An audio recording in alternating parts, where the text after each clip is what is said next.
बाजार स्वसहायता पुस्तकों से भरा पड़ा है जो आपकी सभी समस्याओं से छुटकारा पाने, एक खुशहाल जीवन जीने और शायद दलाई लामा बनने में मदद करने का वादा करती हैं, लेकिन वास्तविक जीवन बहुत अलग है। क्या आप सुखी जीवन जीना चाहते हैं? स्वसहायता पुस्तकों से आपने जो कुछ भी सीखा है उसे भूलकर शुरुआत करें, और यहाँ बताया गया है कि क्यों। हम बेहतरी के लिए प्रयास करने के महत्व को सीखते हुए बड़े होते हैं। यह विचार हर जगह है, स्वयं सहायता पुस्तकों से लेकर टीवी विज्ञापनों तक। हमें हमेशा अधिक खुशी, अधिक पैसा, अधिक अनुभव, अधिक दोस्तों के लिए प्रयास करने के लिए कहा जाता है। असीमित सूची है। दुर्भाग्य से, हालांकि, यह विचार हमें उस चीज पर ध्यान केंद्रित करने की ओर ले जाता है जिसकी हमारे पास कमी है, जो हमें प्रयास करते रहने के लिए प्रेरित करती है। तो आपको क्या करना चाहिए? एफ न देने के पीछे के विचार का मतलब उदासीन होना या किसी भी चीज की परवाह न करना नहीं है, बल्कि इसका मतलब निम्नलिखित है। समाज जो निर्देशित करता है उसका पालन करने के बजाय अपने स्वयं के मूल्यों के साथ सहज होना, अपने में महत्वहीन चीजों को एफ कहना। जीवन इस बारे में चयनात्मक रहें कि आप वास्तव में किस चीज की परवाह करते हैं, यह महसूस करते हुए कि हर चीज को आगे बढ़ाने के बजाय अपनी प्राथमिकताओं को सरल बनाना वास्तव में आपको अधिक खुश बनाता है। और आप जानते हैं कि और क्या आपको अधिक खुशी देगा? यदि आप उस लाइक बटन को तोड़ते हैं और इस वीडियो को अंगूठा देते हैं। इस सब को ध्यान में रखते हुए आइए पुस्तक के कुछ पाठों पर गौर करें।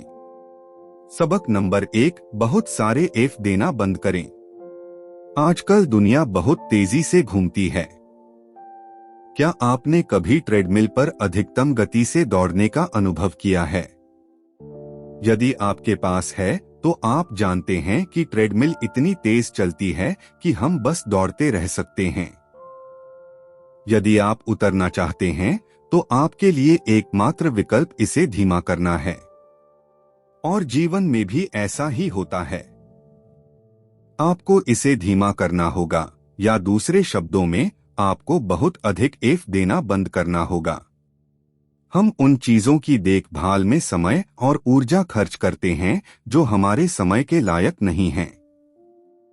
जैसे कि आज सुबह, जब उदाहरण के लिए स्टारबक्स पर आपकी कॉफी का इंतजार हो रहा है, 30 मिनट में आपकी मीटिंग है, आपको कैफीन की सख्त जरूरत है, और आपके सामने 2 लोग हैं।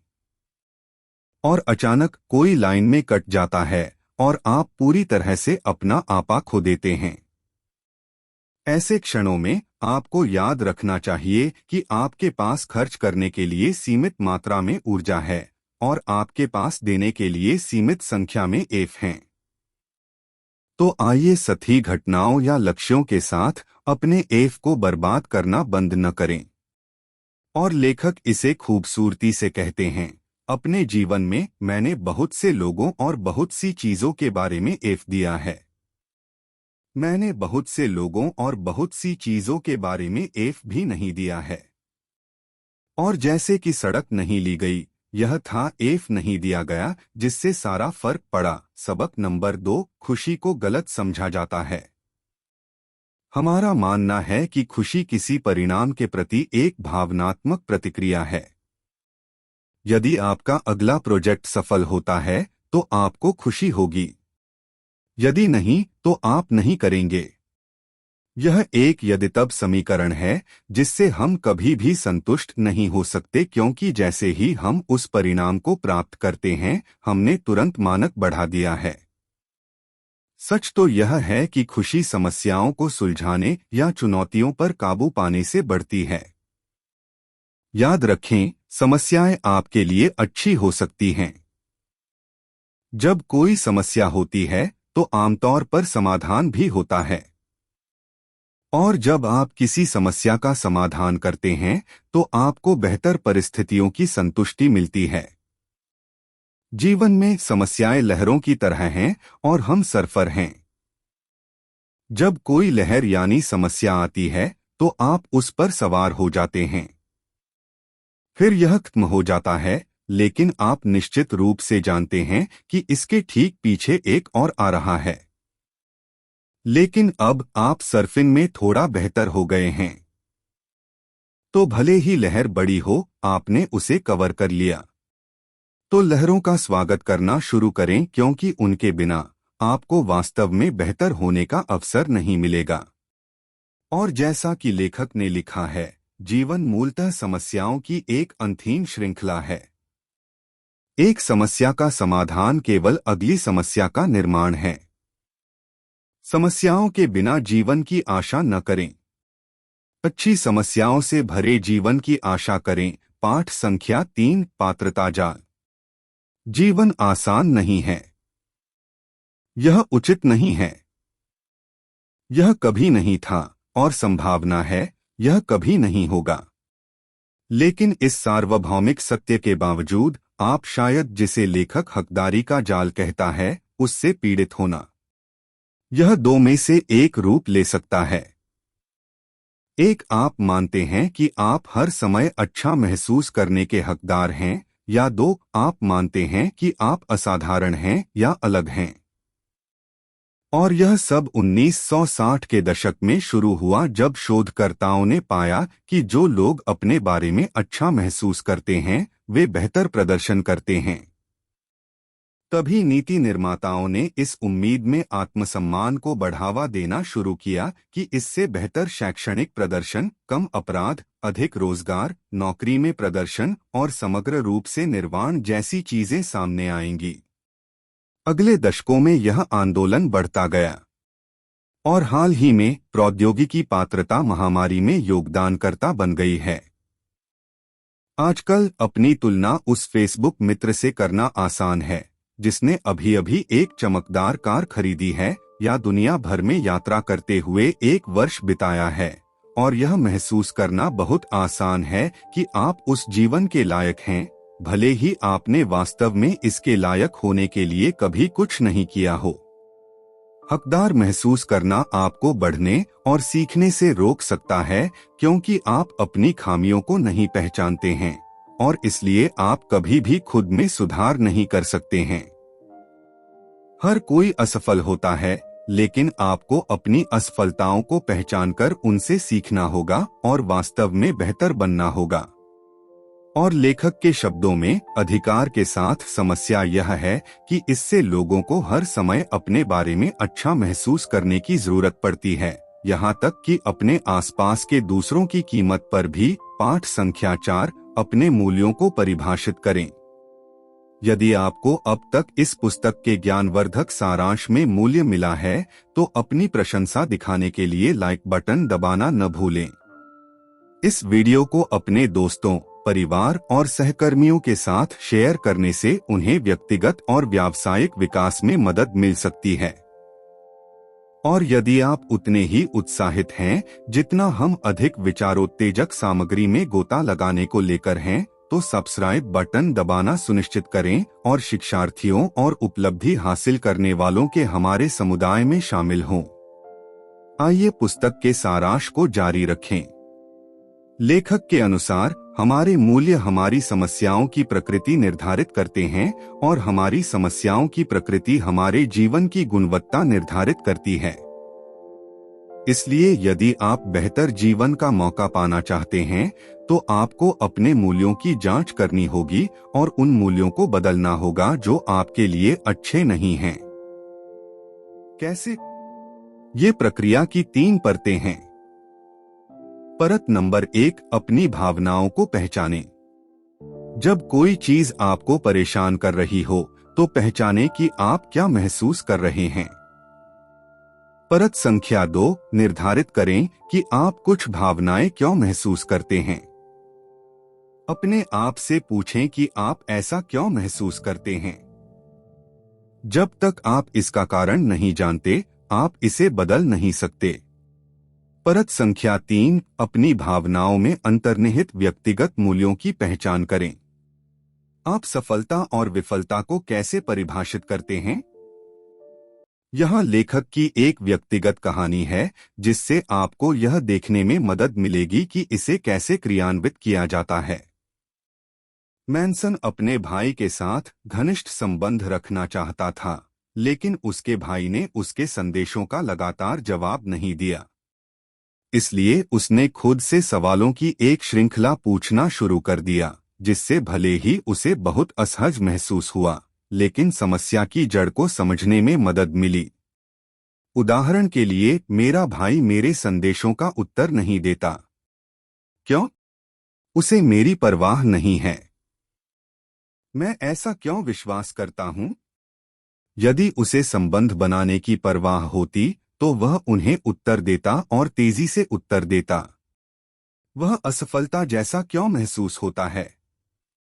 वह और गहराई में जाता रहा, और प्रत्येक उत्तर के लिए वह खुद से पूछता था कि क्यों, धीरे धीरे और दर्द से इस भावनात्मक प्यास की परतों को छील रहा है। अंततः उसे एहसास हुआ कि उसकी समस्या उसके भाई की ईमेल प्रतिक्रियाओं का उपयोग करना था, जो उनके रिश्ते का माप है। वह निकटता को अलग तरीके से माप सकता था, इसलिए बस एक दूसरे पर भरोसा करना या मुसीबत में एक दूसरे पर भरोसा करने में सक्षम होना।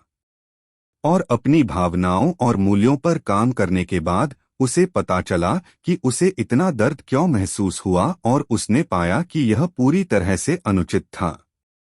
पाठ संख्या 5, सफलता की शुरुआत असफलता से होती है। अधिकांश लोग असफल होने या असफलता स्वीकार करने में अनिच्छुक होते हैं। लेकिन किसी चीज में सफल होने के लिए आपको सबसे पहले असफल होना पड़ता है, आमतौर पर कई बार, ताकि आप सीख सकें। मुझे यकीन है कि आपने वॉल्ट डिज्नी के बारे में सुना होगा, है ना? और जब आप पुराने डिज्नी के बारे में सोचते हैं, तो आप संभवतः रचनात्मकता, डिज्नीलैंड, कार्टून, सफलता के बारे में सोचते हैं। हालांकि उनकी कहानी हमेशा सुखद नहीं थी। अपने करियर की शुरुआत में उन्हें एक अखबार के संपादक ने नौकरी से निकाल दिया था, क्योंकि उनमें कल्पनाशीलता की कमी थी और उनमें अच्छे मूल्य नहीं थे। और एक बार जब उन्होंने अपने विचारों से कुछ बनाने का फैसला किया, तो डिज्नीलैंड बनाने से पहले वे कई बार दिवालिया हो गए। वास्तव में प्रस्तावित पार्क को शुरू में अनाहेम शहर ने इस आधार पर अस्वीकार कर दिया था कि यह केवल दंगाइयों को आकर्षित करेगा। तो आप देखिए, हर कोई किसी न किसी बिंदु पर विफल होता है, लेकिन विफलता सफलता की ओर पहला कदम हो सकती है। और यदि आप किसी चीज में सफल होना चाहते हैं, तो आपको उसमें असफल होने के लिए तैयार रहना होगा। और पाठ संख्या 6, मृत्यु जीवन को बढ़ाती है। अंततः मृत्यु ही एकमात्र ऐसी चीज है जो हमें हमारे जीवन के मूल्यों पर परिप्रेक्ष्य देती है। जैसा कि मार्क ट्वेन ने लिखा है, मृत्यु का डर जीवन के डर से उत्पन्न होता है। एक व्यक्ति जो पूरी तरह से जीता है, वह किसी भी समय मरने के लिए तैयार रहता है। जिस किसी को भी मृत्यु का निकट से अनुभव हुआ है, वह जानता है कि हम अक्सर भय, शर्मिंदगी जैसी अप्रासंगिक चीजों के बारे में चिंता करते हुए अपना समय और ऊर्जा बर्बाद करते हैं। इसलिए मृत्यु की वास्तविकता का सामना करना शुरू करें, और हो सकता है कि आप जो महत्वपूर्ण है उसे प्राथमिकता दें और चिंता का पीछा करना बंद कर दें। जीवन की छोटी मोटी चीजों के बारे में, इन सबको वास्तविक बनाने में सहायता की आवश्यकता है। यहां हम चलते हैं। कल्पना कीजिए कि आप एक दिन उठे और आपको पता चला कि आपके किसी प्रियजन की मृत्यु हो गई है। आपको पता चल जाएगा कि उस क्षण के बाद आपको उस व्यक्ति के चेहरे पर कभी मुस्कान नहीं दिखेगी, आप कभी उस व्यक्ति के कंधे पर बैठकर नहीं रोएंगे। अब क्या आप उन छोटी छोटी बातों की परवाह करेंगे जो आपके दिमाग को प्रभावित करती हैं? क्या आप उस आदमी की परवाह करेंगे जिसने स्टारबक्स लाइन के सामने से कट लगाया, या क्या आपको नया आईफोन या नया सैमसंग खरीदना चाहिए? सवाल यह है कि आपके प्रियजनों के बिना क्या आप अभी भी इनमें से किसी चीज की परवाह करेंगे?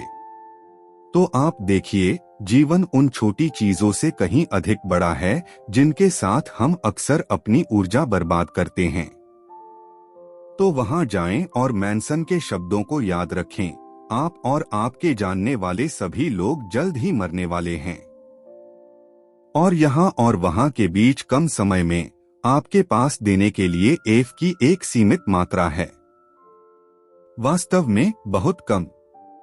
और यदि आप बिना सचेत विचार या विकल्प के हर चीज और हर किसी के बारे में एफ देते हैं तो ठीक है, आपको फेड मिलेगा।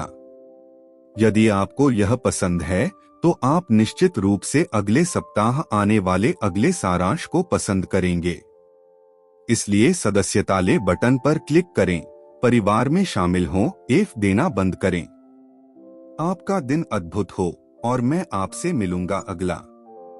यदि आपको इस पुस्तक के ज्ञानवर्धक सारांश में मूल्य मिला है तो अपनी प्रशंसा दिखाने के लिए लाइक बटन दबाना न भूलें। इस वीडियो को अपने दोस्तों, परिवार और सहकर्मियों के साथ शेयर करने से उन्हें व्यक्तिगत और व्यावसायिक विकास में मदद मिल सकती है। और यदि आप उतने ही उत्साहित हैं जितना हम अधिक विचारोत्तेजक सामग्री में गोता लगाने को लेकर हैं, तो सब्सक्राइब बटन दबाना सुनिश्चित करें और शिक्षार्थियों और उपलब्धि हासिल करने वालों के हमारे समुदाय में शामिल हों।